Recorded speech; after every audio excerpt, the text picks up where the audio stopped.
Welcome, everybody, to your friendly neighborhood fanboys, the podcast where we talk about just about anything and everything. I am your host, Chaz King. With me, as always, is Adam Leonard. Praise the sun. Praise the sun. You guys have sun, too? Sun is good. Yes, we do have sun here. Is it getting warm there yet? It is. It's actually been, it's probably in the 70s right now. It's very nice. Nice. How is the weather in beautiful Big Apple? It's actually really nice. It was, like, super cold not too long ago. But, and I'm talking, like, maybe, 10 days ago, it was, like, super cold, like, in the 30s for some reason. And now it's up to the 70s. So I was like, oh, hey, what the hell, New York? Make up your damn mind. And I just got a request from, what is this? Lucky Sweetie 47?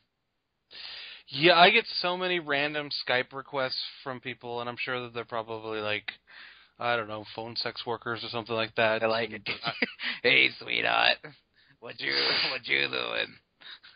I just pretty much ignore them unless I specifically know who you are. I don't really want to have you as a Skype buddy because I don't need randos just like calling me up while I'm trying to do my podcast and stuff.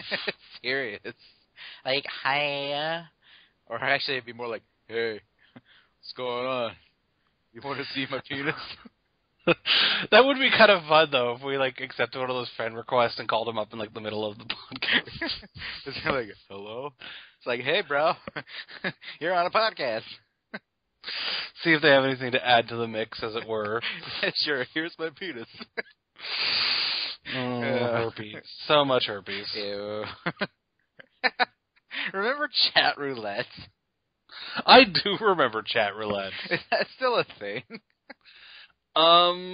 Well, let's find out. Oh, no.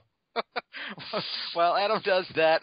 This is your friendly neighborhood fanboys, brought to you by middleofnowheregaming.com. Make sure to bookmark middleofnowheregaming.com. Listen to the awesome Middle of Nowhere Gaming podcast and check them out on YouTube and Twitch. And you can also give us a like on the Facebook, follow us on Twitter, all of that good stuff. How's it going on your end, buddy? It looks like chat roulette's still a thing. I bet you it's probably not as big as it was in its heyday. Did you ever actually go on chat roulette?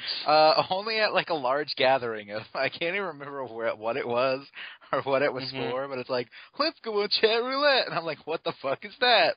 And then I found out quick, it's basically just a bunch of dicks. Yeah, I saw a dick being sucked once. Oh, wow.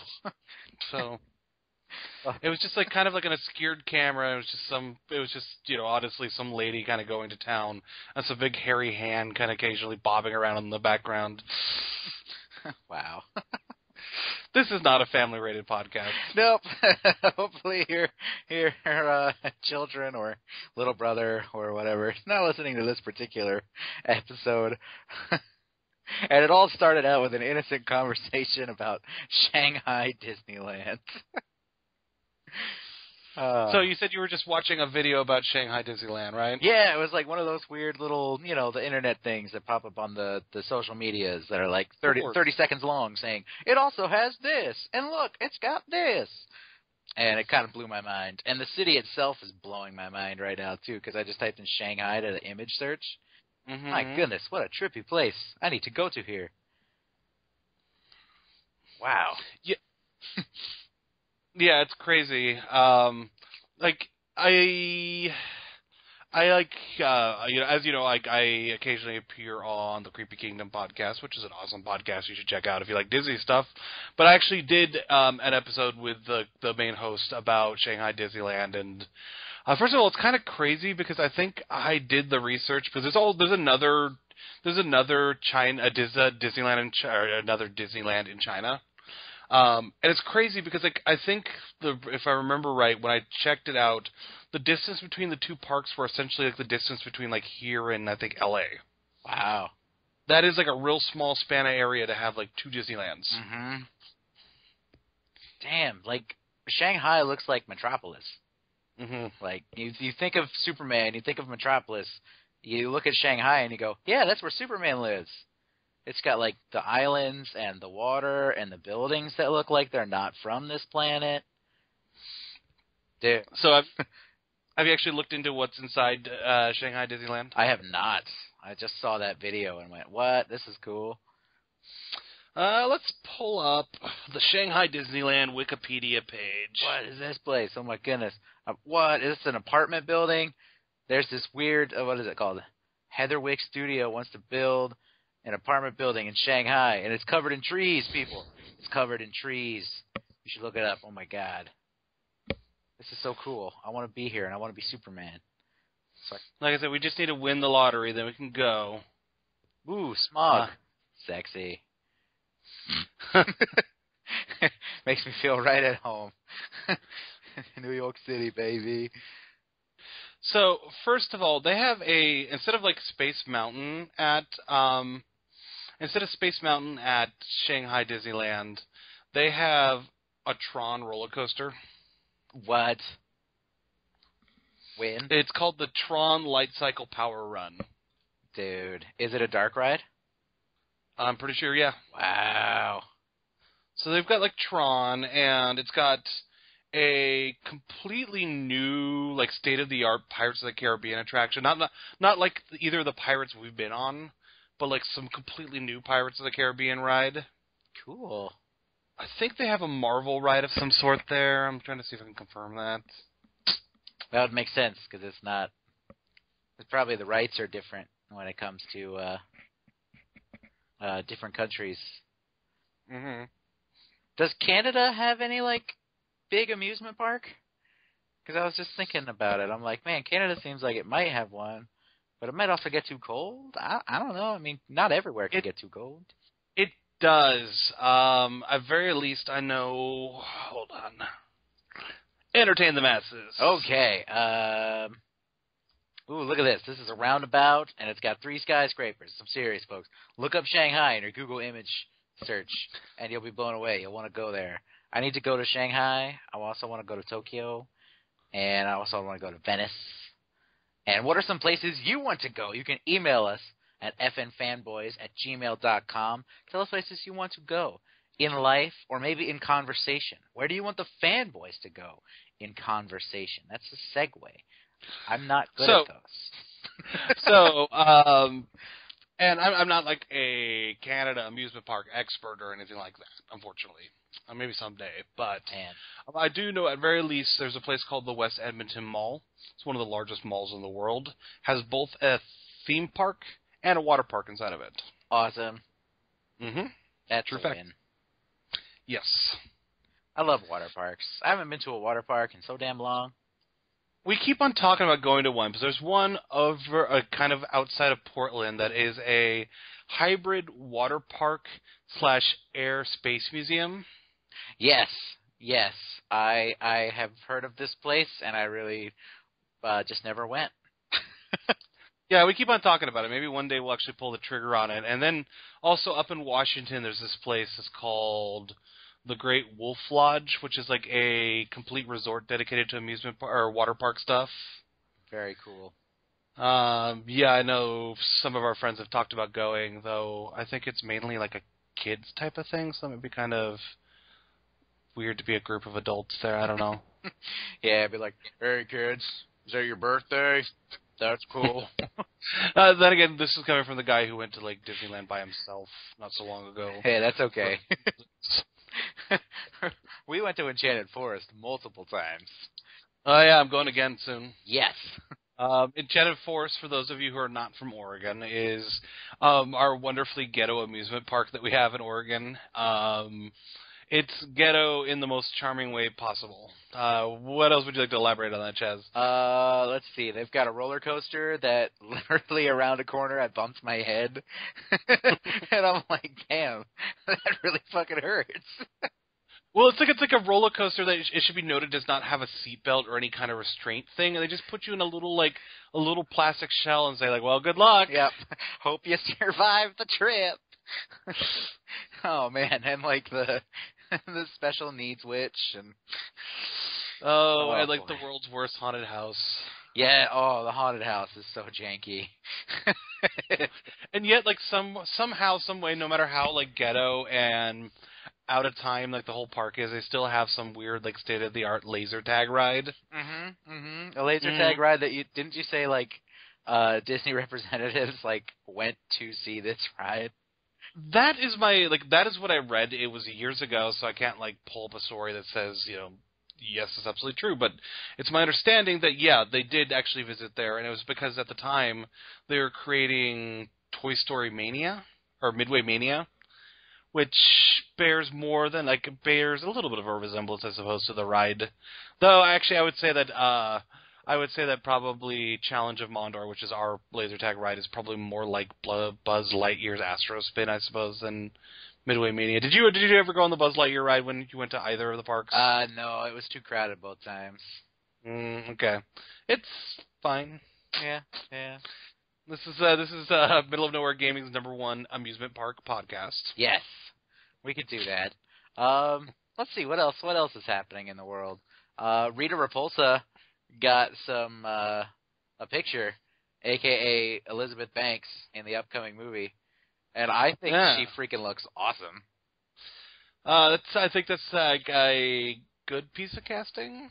I think so. I will watch Elizabeth Banks do basically anything. I think she's funny. I think she's charming. I think she's also a really good actress, and she happens to be pretty too, so that doesn't hurt. And I think she's gonna freaking rock Power Rangers, because why wouldn't you rock Power Rangers? It looks like she's having a blast in this picture. I mean, like, she's doing crazy stuff with her hands. And if you haven't seen it, do the image search of Elizabeth Banks, Rita Repulsa, bring it up, and yeah, I think she looks cool. She actually looks more like this is for all my Power Ranger nerds, Divatox from Power Rangers Turbo. She looks more like Divatox than Rita Repulsa in design, but I'm okay with that because Divatox looked pretty cool.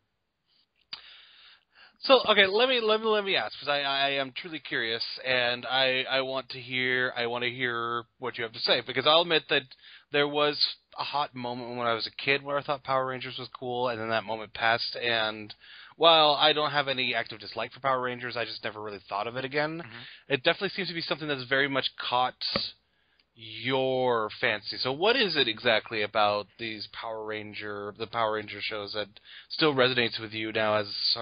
You're not quite 30 yet, are you? Almost. This coming August, so I might as well be. Okay, a nigh on 30-year-old man. Yeah, well, actually, it's more to do with, I think, just the genuine absurdity and optimism that it presents. Because, like, I'm admittedly kind of a fairly pessimistic person in real life, and I try to be an optimist, but I oftentimes fail more than not. And I feel like I just got on a whim, like maybe 4 years ago, maybe 5 years ago at this point, and just decided, you know what I'm going to do? I'm going to watch Power Rangers, like, from the damn start. And I did. It was, like, oftentimes awful, but oftentimes hilariously so. And then I just kind of fell into it. Like, I kind of dig this. I kind of dig the characters.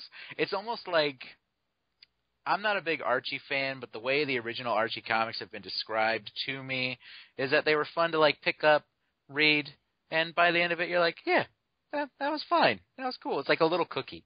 Like a little, you've always wanted to eat a cookie throughout your days, and then you get the cookie, and you like the cookie, but then you realize it's like, well, I didn't really add anything, but it didn't take away anything either, and I feel good about it. And so Power Rangers basically kind of became like junk food for me, and I just kept watching and watching and watching, and I watched all the way through Power Rangers in Space, and then I realized that, yeah, I just kind of like this crap. The monster suits, the crazy robots, the explosions, and the show got better as it went on because they figured out how to edit a little better. Because that's one of the things, if you try to go back and watch Mighty Morphin Power Rangers, the editing is atrocious. It is so bad. And nowadays, the editing is amazing. And nowadays, because of the advent of the Internet, the world is a tiny, tiny place.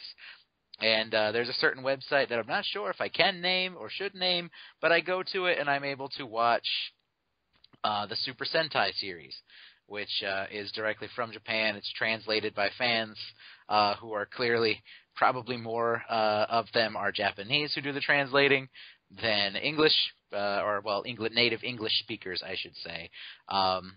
because like there's just wonderful moments of like broken English, and it's just super awesome and charming. And I thank them so much for translating this for my ignorant single language speaking person.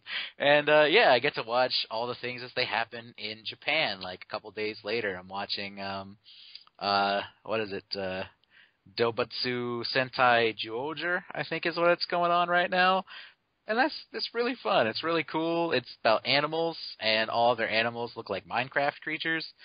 So it's building on that whole pixelated cube thing. And yeah, I'm sure it'll come to America. I just kind of love the stuff. It's super fun and silly. And this movie, I don't know if it excites me or not. It's more like, oh, okay, this movie is happening. Well, I think it'll be fun, because even if it's awful, it's like, well, it's probably no worse than Turbo, a Power Rangers movie. So, you know, I'm okay with all of this.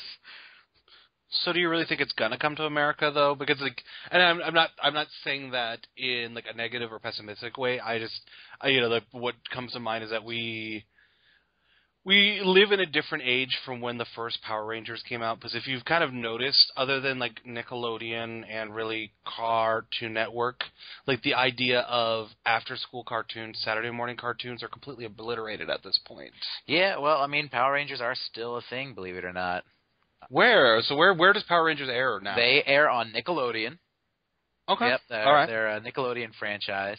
Right now is currently Dino Charge is the current Power Rangers. Or actually, I think it's Super Dino Charge, because it's like a sequel series or something, in which they're adapting the Kyryuger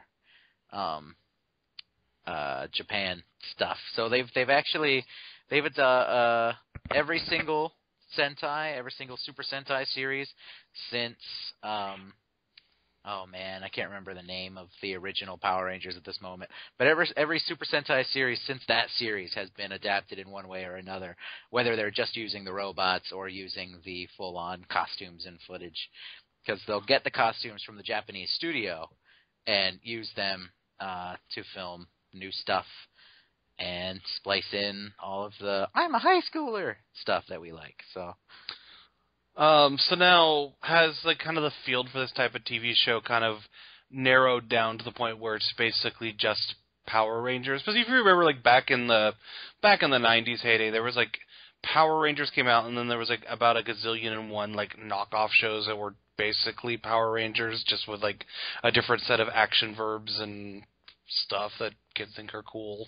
Yeah, there's no Beetleborgs or VR Troopers anymore. It is definitely all Power Rangers when it comes down to this particular type of show here in the States. Over in Japan, it's still huge. Tokusatsu shows, suit shows, if you will, are still very, very popular, like Kamen Rider, the Metal Heroes series, and like Ultraman is still a thing over there, and of course the Super Sentai that we've just been talking about. But yeah, I think Elizabeth Banks looks great. I think this movie could be super cool, or it could be a train wreck, or a bit of both. I'm just kind of excited to see it. I am neutral at the moment, simply because I haven't really seen much of anything about it, and I suppose it could, you know, I just have to see, I think, before I have any formed opinion. Yeah, sounds good. I just look at Elizabeth Banks and go, yeah, I'll probably watch it. Hopefully it'll be just like a less depressing version of Pacific Rim. Oh, that'd be awesome. Giant robots hitting each other with boats. Mm-hmm. Yeah, that would be sweet. So, this week, what have you, since we last recorded, what have you been up to? Like, what's been on your viewing, gaming list? God, please God, say something other than Dragon's Age Inquisition. I played actually a lot of Mortal Kombat X. Okay, all right. Yeah, because I looked at the games I have, and I'm like, all right, Dragon Age. I beat the main campaign again. I'm working on the DLC. But I feel like I need a breather because the DLC is like 30 hours, right? So I'm like, damn, another open-world fantasy game. Witcher 3 is calling to me, but I'm like, nope, another open-world fantasy game. I'm like, Dark Souls, which I'm sure I'll only play like 90 minutes of. Still, it's like an open-world fantasy game. So I'm like, what do I have that's not that? And then I'm like, oh, Batman. And I'm like, no, that's just an open-world superhero game. So I decided, hey, look, Mortal Kombat X. I'm gonna play the shit out of this.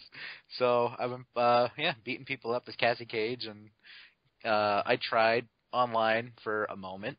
Got my butt whooped and said, "Nah, I'll come back to this." And I'm playing the story right now. I'm not super far, but I think I'm playing as the Bug Lady now. I can't remember her name, but she's a Bug Lady. Yeah, I know what you're talking about. Yeah, she works for Phil Lamar.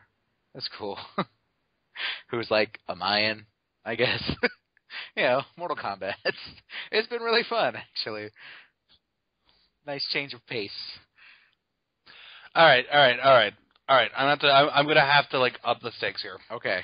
If you can get through Dark Souls, I don't care if you summon help. I don't really care what you do as long as you technically beat it. I will buy you your next game. Wow. Okay. If you can get through Dark Souls, I will give you your next full retail release title. Okay.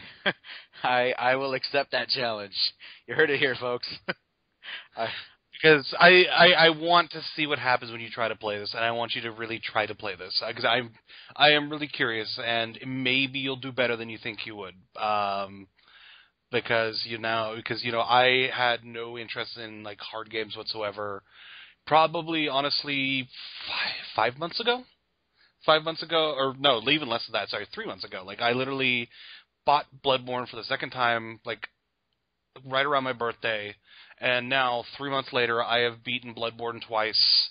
I have beaten Dark Souls 1, Dark Souls 2, and I'm basically tonight I'll have beaten Dark Souls 3. Wow, very cool. And I don't consider myself a particularly skilled, tough gamer. So, okay, well, I'll have to dedicate some time. Give it a shot at least. That's all that I ask, because I have to see how Chaz King progresses in this. It's really crazy because yesterday they started a Kickstarter for the Dark Souls board game. Ooh. It was funded in 3 minutes. Wow.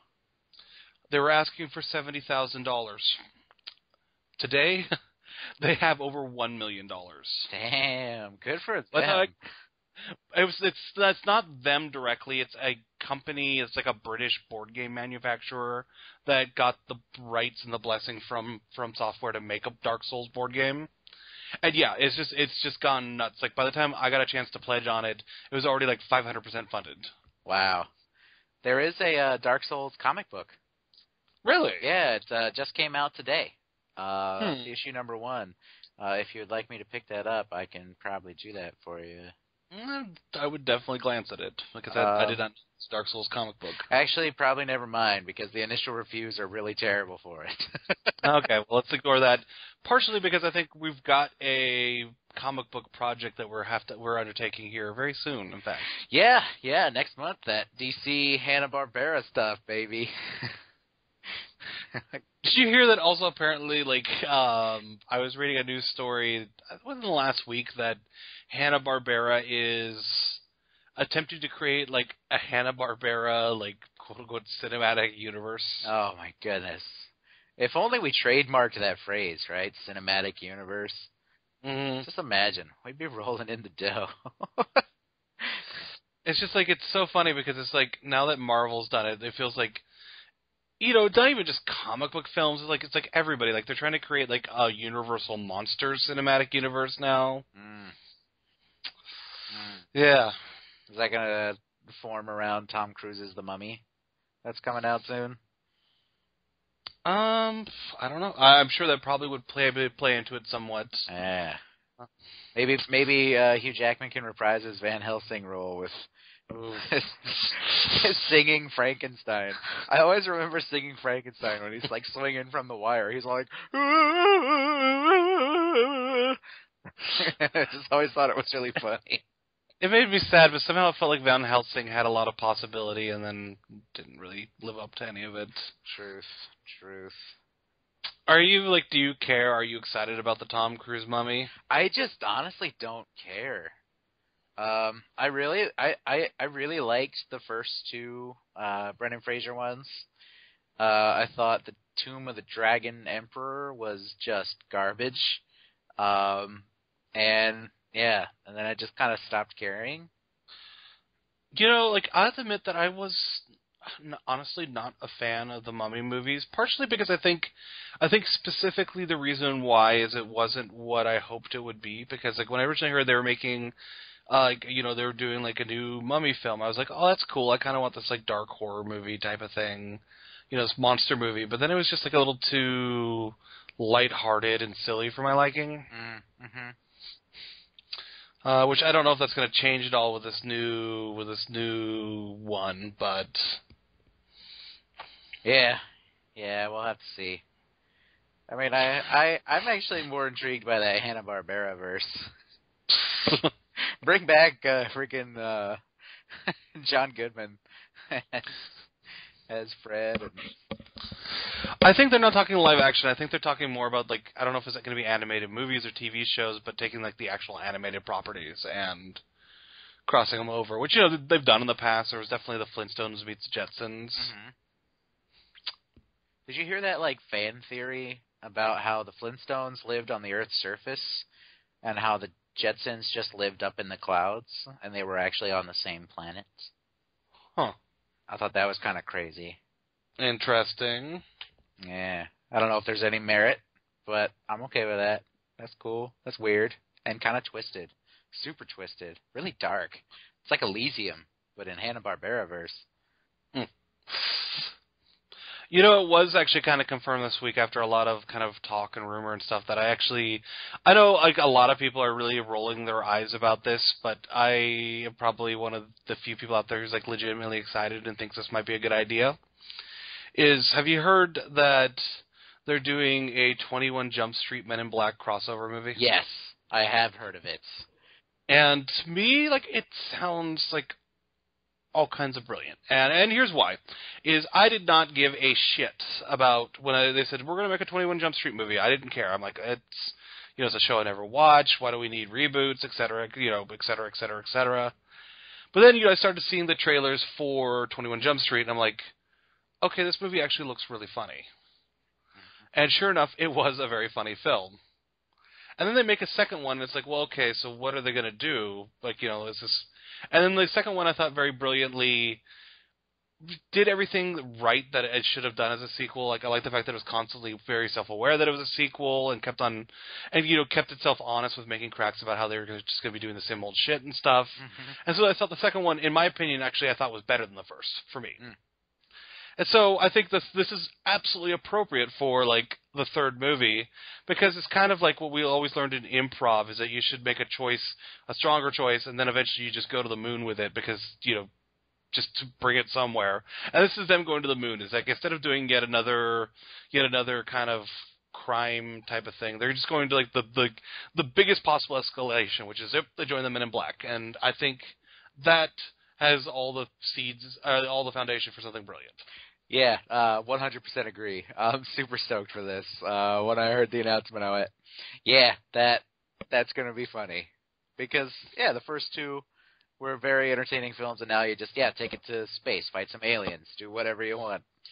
Just do something, like, really just kind of what the hell and out of there and just completely... And that's what I think, if you're going to continue the franchise, it needs. So you can count me all in for that.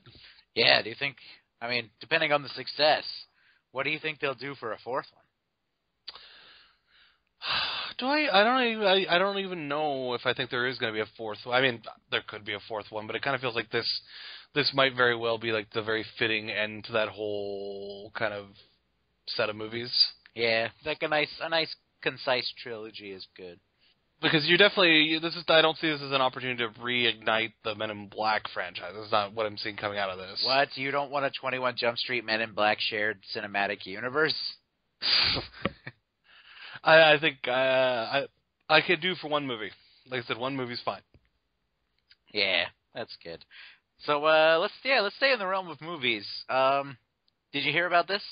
I'm sure you heard about J.K. Simmons being cast as Commissioner Gordon. Of course. I think we talked about this. Justice League. And Ben Affleck is 100% now officially confirmed to be writing, directing, and starring in The Batman, coming at a date to be determined. But I'm guessing it's probably 2 years. Probably not next year, but probably 2018. So that's exciting. I'm extremely excited for that. Like I said, there's nothing to give me any doubt that Ben Affleck can't put together a good movie here. So Yeah. I mean, according to Kevin Smith's podcast, the guy had a bat cave in his house when he was younger. So, I mean, like when he was young and filthy rich, full of money, like he is now, but he's older and filthy rich, full of money. So he probably has a more sophisticated bat cave, aka a wine cellar. But this is fun news. Willem Dafoe has been cast in the Justice League. So I read. Yeah, he'll be appearing in both parts of the Justice League movies, but honestly, any details beyond him being cast are moot. There are no details. He has just simply been cast, so we get to speculate away. Who do we think Willem Dafoe is going to be? Well, and here's like the thing that I read, and I don't know how true this is or not, but I thought it also specified that he is not playing a bad guy. Let's see. Oh wow. Besides him being one of the good guys. So that's what kind of boggles my mind, because like Willem Dafoe is kind of one of those people that you almost always just, he just screams bad guy. Yeah, he does. He's got an animated face. He's got that cool, that's one of the things that I think is one of the few sins that the original Spider-Man movies made, is they put that man in a mask instead of just making him up a little bit, because he already kind of looks like a goblin. So, I mean, he's got a very expressive, very malleable face. Like, he can do, he put a little bit of makeup on it. He's terrifying. Keep him as he is. He can be, if you want him to be scary, but he can also be super endearing. So I'm interested to see... Yeah, who as opposed to his Power Ranger suit that he wound up with. Yeah, serious. Which is like a shame I don't know if you ever saw any of the effects tests for they did definitely test out a more traditional goblin mask. Oh. And that looked really cool because they had it so it was articulate, so it moved with his face and stuff like that. That sounds cool. I have not seen those. But yeah, I just what good guy would Willem Dafoe be playing? Yeah, I'm trying to think. I'm trying to think of someone maybe in Superman's world. Maybe he'll be, what's the doctor? No, Emil Hamilton was in Man of Steel, so he can't be Emil Hamilton. Maybe another Bat person. Maybe he'll be Harvey Bullock. I mean, he's not rotund and gruff. Well, he could definitely be gruff, but maybe he's J. Jonah Jameson's counterpart. Maybe, Commissioner Loeb is kind of a bad guy.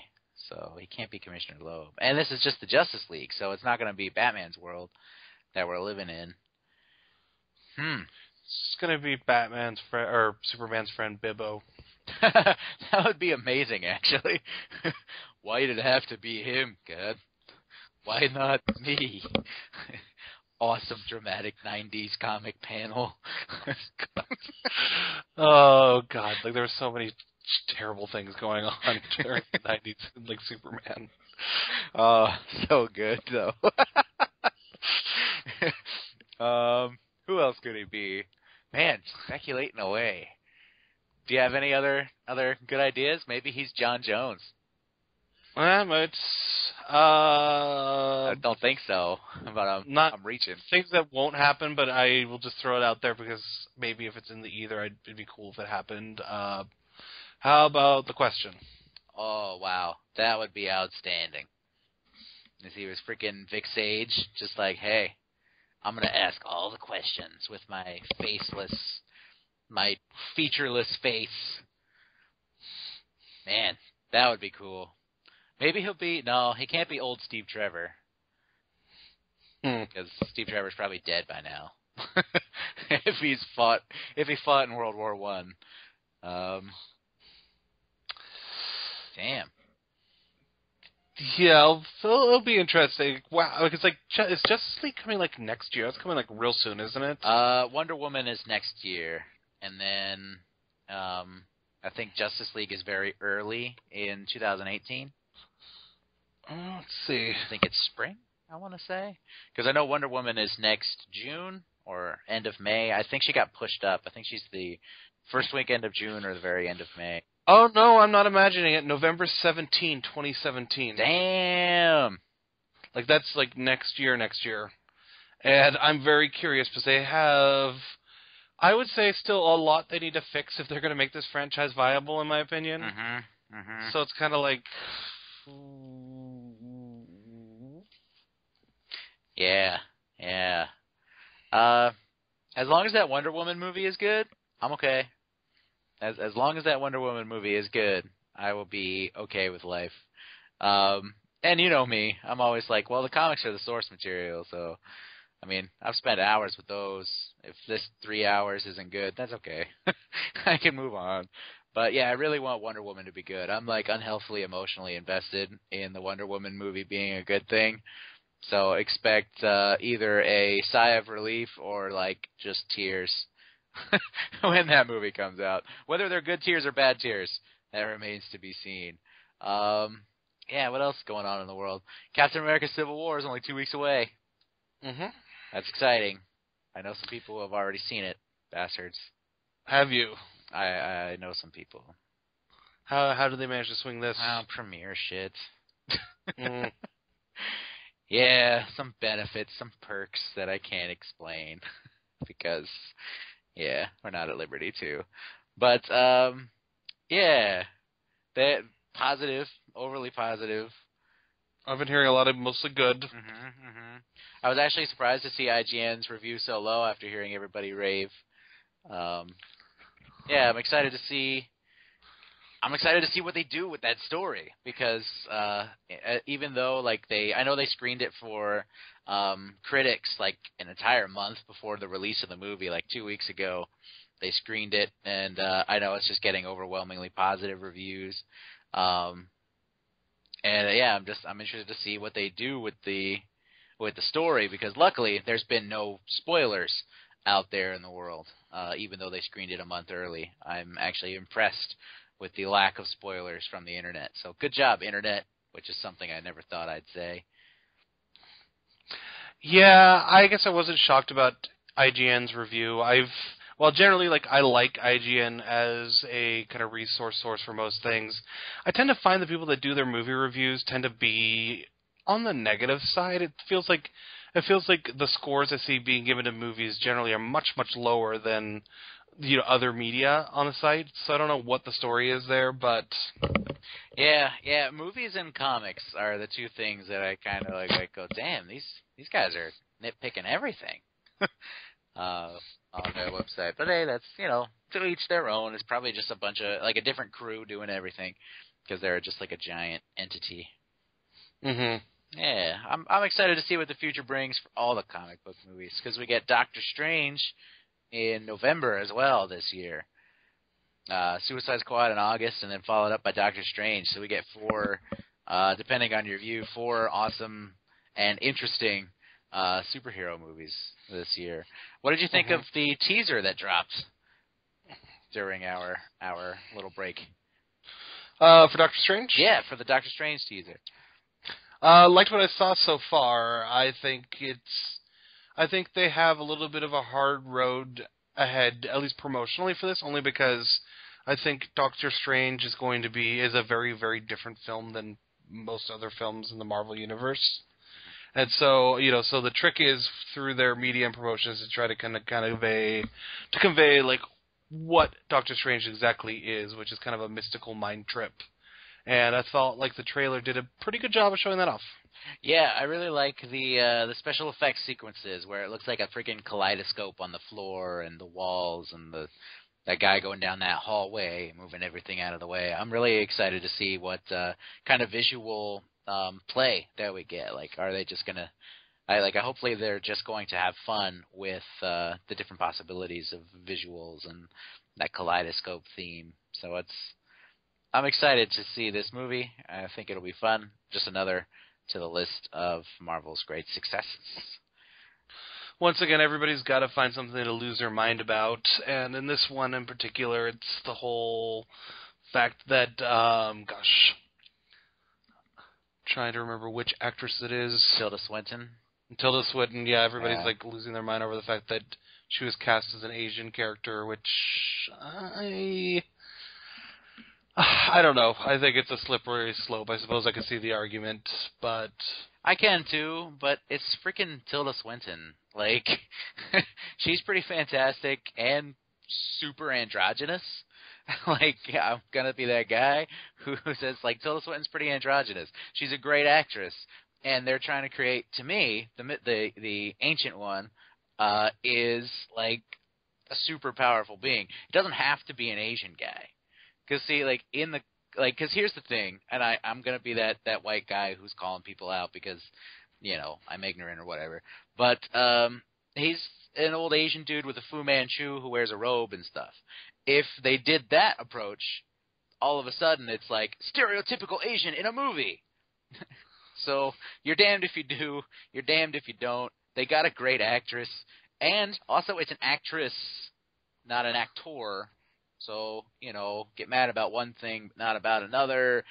Welcome to the age of the internet, where we're mad about everything. I think the funniest part is occasionally if you look hard enough, you'll also find people continue on for that and be like, and Iron Fist is white too, what's up with that? And it's like, well, that one's actually kind of accurate. Yeah, Iron Fist has always been a white guy.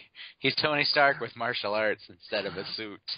And it's funny because then, like, you'll see these people, like, be stunned momentarily and they'll be like, but they could have made him Asian, so... Yeah, there you go. They could have, but then you'd have a whole different can of worms. Again, you're damned if you do, you're damned if you don't. I don't give a shit. As long as it's a good movie, I don't care what gender, what age, what color, what belief system you have. As long as it's a good movie, I don't particularly care. But that's me because I have a level head-ish. I'm level head-ish. Yeah. You're level-headed. I've read your Facebook. You're, like, the most level-headed person. Of course I am, Adam. Who, like, utilizes, like, all caps and exclamation points. Yeah, like 6 of them. That's perfectly reasonable. Like Jesse from Breaking Bad uses the word bitch. Yeah. Perfectly reasonable. Well, at least, Marvel is doing some things right. At least, they didn't cast, like, Channing Tatum as, like, Luke Cage, I suppose, so... Yeah, that's good. And I guess the Gambit thing is getting nixed, too. I heard that, which... I don't know, like, I think, like, I don't know if I've gone on this tangent before. I was, like, when I was a kid, I thought Gambit was, like, the coolest, but I've kind of grown up to realize that Gambit is a product of the 90s, and yeah, you guys have all heard what we think about, like, comic books from the 90s. Mm-hmm. I love them, but they are terrible. They are terrible. I mean, not all of them, obviously, but a lot of the things that everyone thinks were amazing, yeah, go back and read them. We need to revisit this. We really need to do a new set of drunken comic book history. I think there are too many good stories that we haven't got to, and I actually think the stuff that we did was pretty dang funny the first time. Yeah, drunken comic book history. Be on the lookout for that. Maybe we just get drunk on Skype. Because I kind of feel like I need to probably do like drunken Maximum Carnage or something like that. Oh, Maximum Carnage is so boring. It's so long too. It's just like friggin' huge. It's like 15 parts. It's so boring. So for those of you who aren't as comic book inclined, Maximum Carnage was like a gigantic like 90s comic book event. And so Carnage is like one of the most is like the more 90s version of an already 90s character, Venom. So basically most people know who Venom is. He's like the big dude who doesn't like Spider-Man and who's got like the inky suit that forms and manipulates. And then like somewhere in the 90s they're like, well, he's pretty edgy, but what we really need is like a more edgy version of Venom, because yeah, that's exactly what the Marvel Universe needs. So like, I know, like what if we like give like Venom's powers to like a serial killer? Then it's gonna be like nuts. And then why don't we give him like 5 other Venoms too while we're at it? Yeah. And we'll give him like a crazy lady friend who's like, yeah, Carnage, you're sexy, let's kill people together. Blah. Oh, God, that was terrible. And then Peter Parker's all like, I don't know what to do. Where are my friends? So basically, and like Peter, like 90s Peter Parker's not cool enough to be friends with the Avengers, so he has to like basically like round up like the Scrub Squad, and so he's got like Morbius, the Living Vampire, and like Cloak and Dagger, and yeah, and that weird like what was it, Night Mask or something? It was this weird Night Hawk. I don't know. It was something weird and so super 90s. It's like Marvel's Night Watch. I think it's Night Watch. Marvel's version of Spawn, essentially. I think I've seen this guy before. He's awful. It's just the worst. Yeah, like I said, Spider-Man's definitely like leading the D leagues against like Maximum Carnage. Night Watch. Ugh. He might not even be in that comic, but I just want to put him there because he's so damn 90s. And I'm sure there's somebody who like is like a rabid loyalist of like Cloak and Dagger, but they looked cool. That was about like the biggest thing about them. Yeah, and just like any decent creation, it's got some like Cloak and Dagger have had some good stories since, like some really interesting, cool stuff since. But but overall, Maximum Carnage. Yeah, it even got a video game. It did, which was actually kind of fun. Yeah, that is a good game. It was like a pretty standard Smash Brawl beat 'em up. Pow pow whiz pow. Pow pow whiz pow. So Adam, go ahead. So anyways, yeah, so I think we have to revisit this drunken comic book history, and I think also we really still need to do drunken Metal Gear Solid history. Oh boy, we're gonna confuse so many people. Oh, and that's like kind of the point. And then like there's just so many good ideas, and like there could be like a drunken Dark Souls seems like it'd be just like a smash hit because it's like that game is like really obscure because it doesn't actually spell out any of its story. You have to kind of piece it together by playing it. Yes. Drunken history of all the pop culture things. Send us an email or a message or whatever. Tell us what topics you would like us to tackle in our drunken comic book history. Are there certain stories you like that you want us to read and either praise or rip to shreds, or probably both? Yeah, fnfanboys@gmail.com. And on the Facebook, all that good stuff. So, okay, as we kind of drive home towards the end of the episode, so I do want to get to something positive, because last episode we did our WrestleMania review, and we were very high on NXT, and for the most part pretty harsh on the main WWE product. Yeah. Would you say that's fair? We were. Yeah, it's very fair. So, how much difference about a month post-WrestleMania has made, yes? Yeah, absolutely.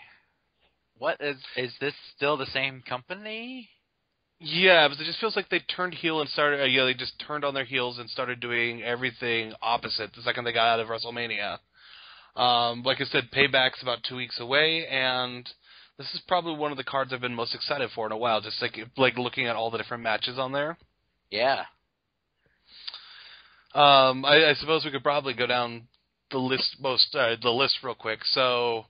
First of all, we have like Dean Ambrose and Chris Jericho. And first of all, I really want to say that actually I'm starting to really – it's nice to see Chris Jericho back properly.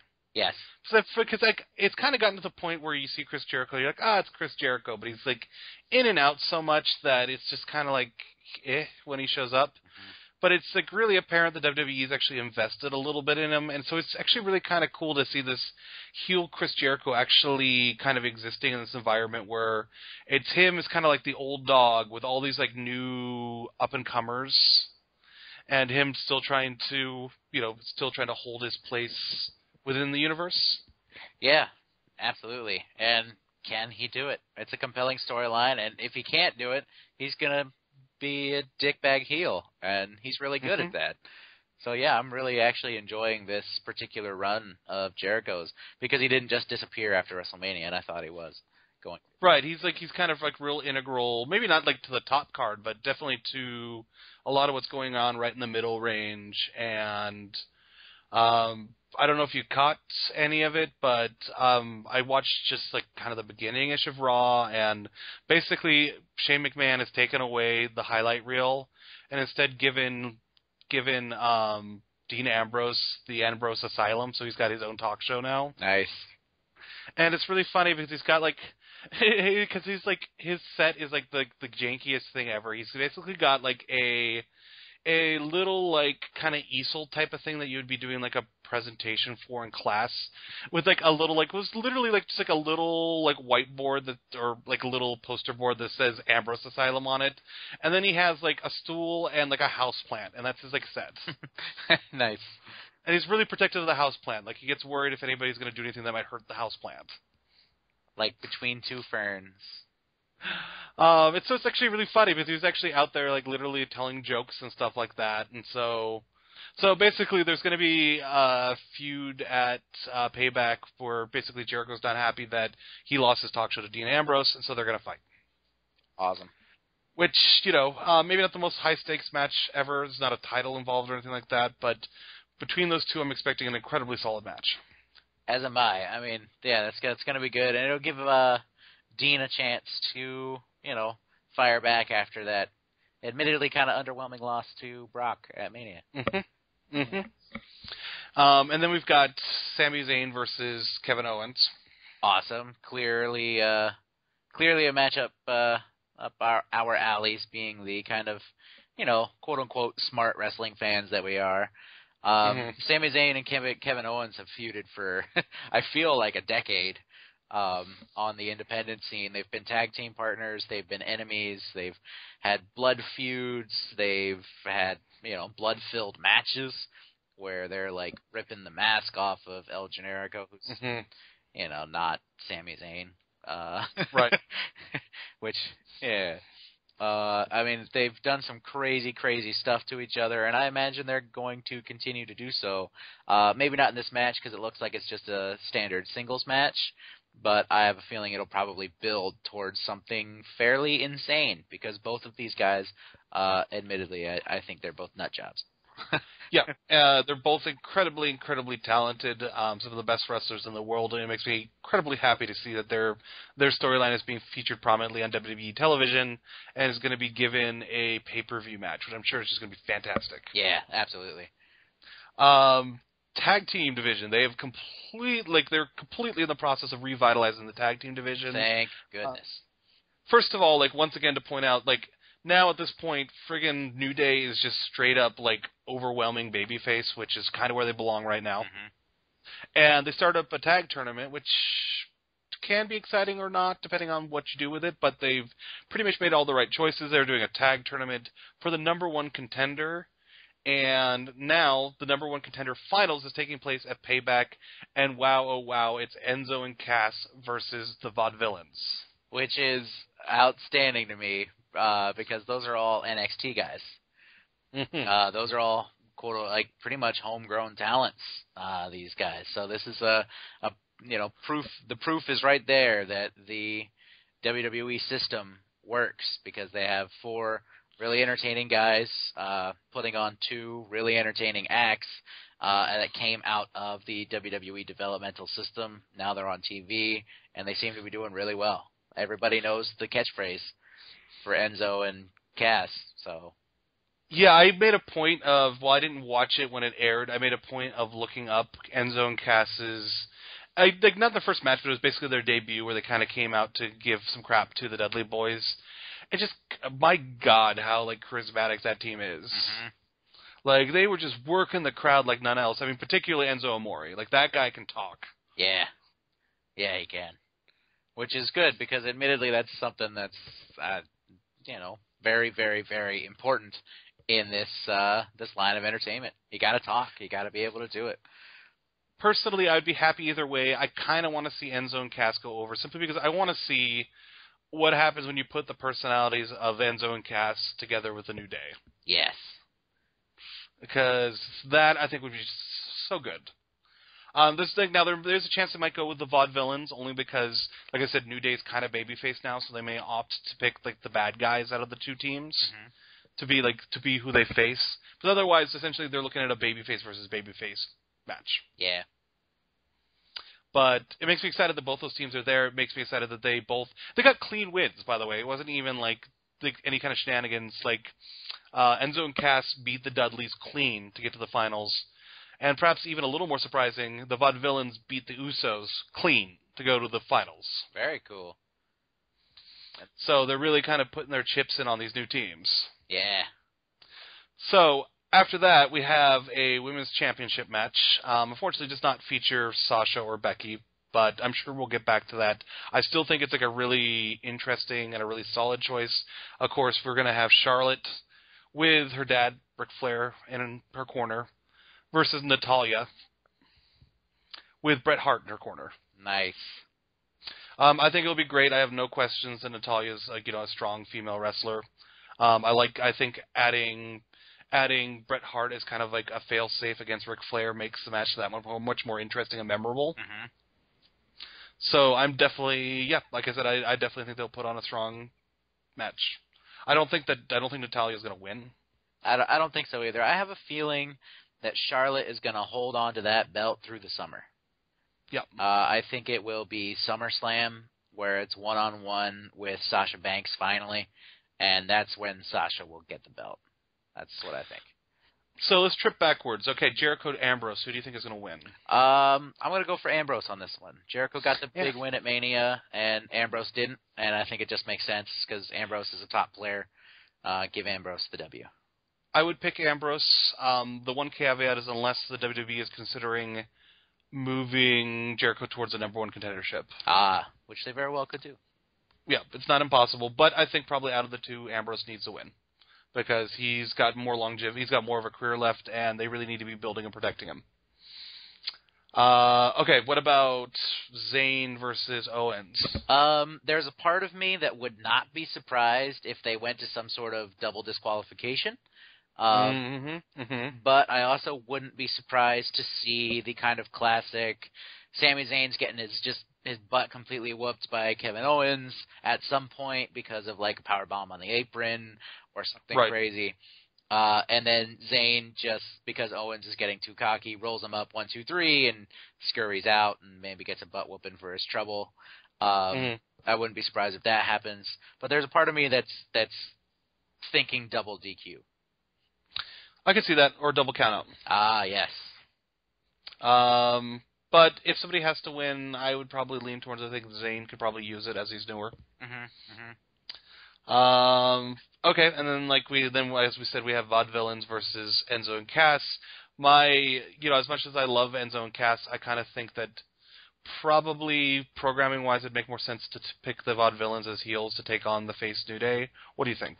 I'm going to actually agree with you because I think New Day Vaudevillains is a fun program that can last a month for all parties involved.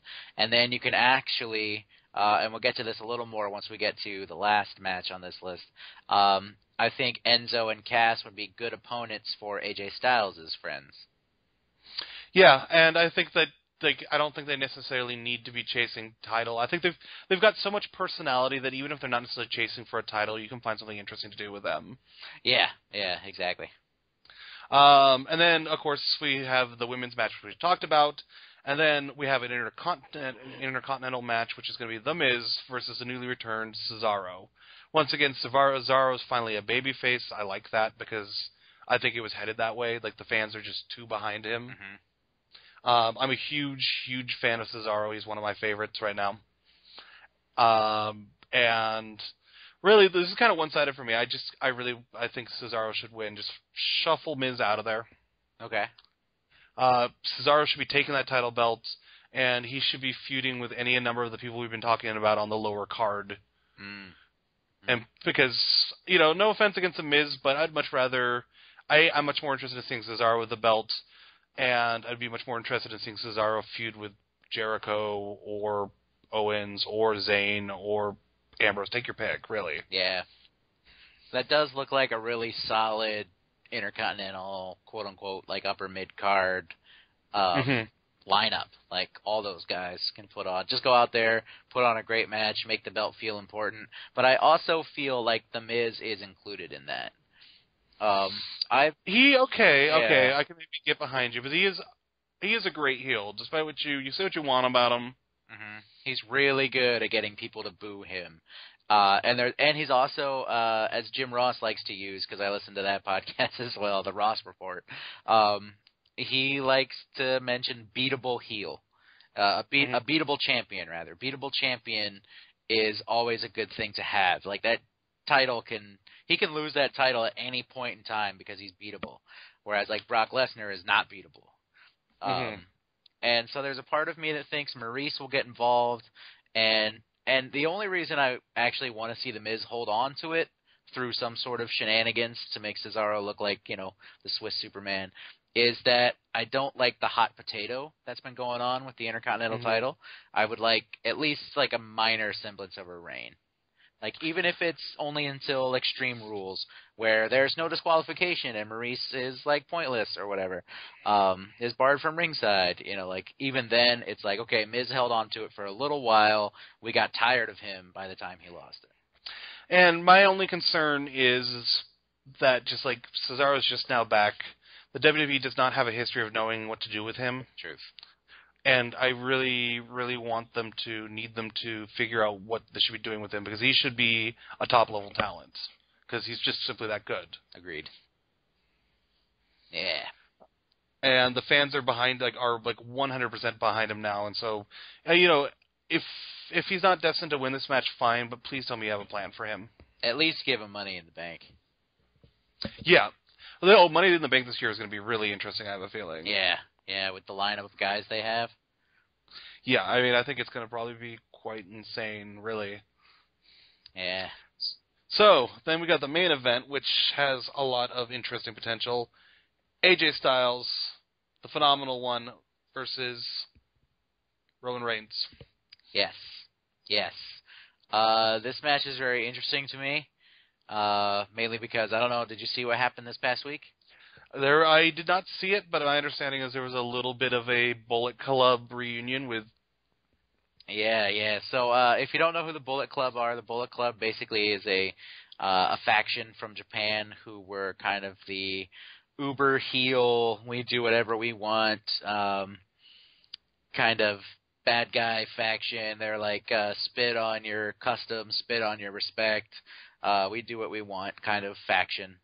And Carl Anderson and Luke Gallows are now part of the WWE, and they've been coming into the ring and attacking people over the past couple weeks, and they attacked Roman this week when AJ Styles had his back turned, and when he turned around and saw it, he looked very concerned. So they're playing the whole, hey guys, I didn't tell you to do that, but I thought we were friends, but I didn't tell you to get involved in this thing with Roman. So they're playing is the AJ Styles a nice guy? Is he secretly a bad guy? What's the agenda of Gallows and Gunn? What are they doing? And so I'm excited to see where this whole thing goes, because I honestly think that there could be a kind of NWO third man scenario. Mm-hmm. Like, who's the third guy? Who's the third guy with Gallows and Anderson? And I think it could be Finn Balor. Yeah, like, I could definitely see them go that way, where, what will kind of build up is that, basically they would have the two of them, Gallows and, God, I always forget the other guy's name, Anderson? Anderson, yeah. Carl Machine Gun Anderson. I don't know if he's going to do the machine gun thing anymore. Probably just Carl Anderson. So, anyways, Anderson and Gallows continually interfering in AJ Styles' affairs on behalf of AJ Styles. Meanwhile, AJ Styles goes hey man, no, that's not me. I don't want anything to do with this. I don't know why this is happening. Of course, everybody involved gets suspicious of AJ Styles, thinking that he's just trying to put on a front. And then, yes, lo and behold, it was never about AJ Styles. That was all a smokescreen. In comes Balor, who was, originally part of that group. Mm-hmm. Or maybe it could be all four of them. Yeah, there you go. Yeah, they were all four part of that group at one point. AJ Styles was actually Finn Balor's replacement in the Bullet Club. So there could be some resentment maybe that they play up if they go with just Balor. I thought of a nightmare scenario. I was talking about it with some coworkers today. Nightmare scenario where Roman Reigns is the third man. Oof. Yeah. It's terrible. So, do you think Roman's going to retain? Sadly, I do. I really do. I feel that my faith in WWE's decision making with this particular character is not optimistic. So I'm going to actually have to go with yes, he retains. No, I do not want him to. I would love for it to be like AJ, like gets smashed into the ref. Here come Gallows and Gunn. They beat up Roman Reigns. AJ sees it, lets it happen. Maybe a heel turn, or, well, maybe not heel, because let's face it, they're in the Rosemont in Chicago, or, well, Illinois, like outside of Chicago. So the fans are going to be, a crowd full of, like, us, in a sense. So I have a feeling that he'll be a babyface if that happens. So it could be a cool character change for AJ, because, AJ's a natural babyface, but he's also really great as a heel. Well, what if they did this kind of thing, though? Let's say that towards the end of the match, Roman Reigns spears AJ. AJ's down and out. In come Anderson and Gallows. They hit Roman Reigns with their finisher, pick up the unconscious AJ Styles, throw him on top of Roman Reigns. Like, the ref would have been, like, accidentally hit in a bump or something like that at that point. Ref comes to, down, Roman Reigns is down, unconscious AJ Styles on top, but he doesn't know exactly what happened. 1, 2, 3, AJ Styles is champion. And that way, it happened without AJ Styles, like, knowingly taking advantage of that situation. Yeah, he wakes up and he's been being handed the title. Like, what the hell happened? And then Monday Night Raw, he comes out with the belt. All of a sudden, all of a sudden Anderson and Gallows come out and say, "Hey, we helped you out. We did this." And he's like, "No, that's not how I want to do this." And of course, Roman will be like, "That's not a fight. You need to bring the fight. I'm a Looney Tune." So that's just one way. I think that probably Roman will retain. I think that probably right now you need to continue to build him. Yeah. So that's probably what's going to happen. Yeah, I have a feeling Roman walks out with the belt. Yeah. Though I don't want him to. I think he will. Well, let me correct myself. You don't need to build him, but the WWE seems hell-bent on him being like the chosen one, so they will continue to build him. Yeah, and I mean, I'll say it again and 1,000 times. I like Roman Reigns. I think he's really good. But I think this writing has been awful for him. And, I don't know. They need to do better for this guy, because I'm starting to feel bad for him. Right. Yeah. But, yeah, it's an intriguing show, and I'm super excited to see what happens. It could be really game-changing, or it could be more of the same. We'll see. Yes, we will. Yes, indeedy.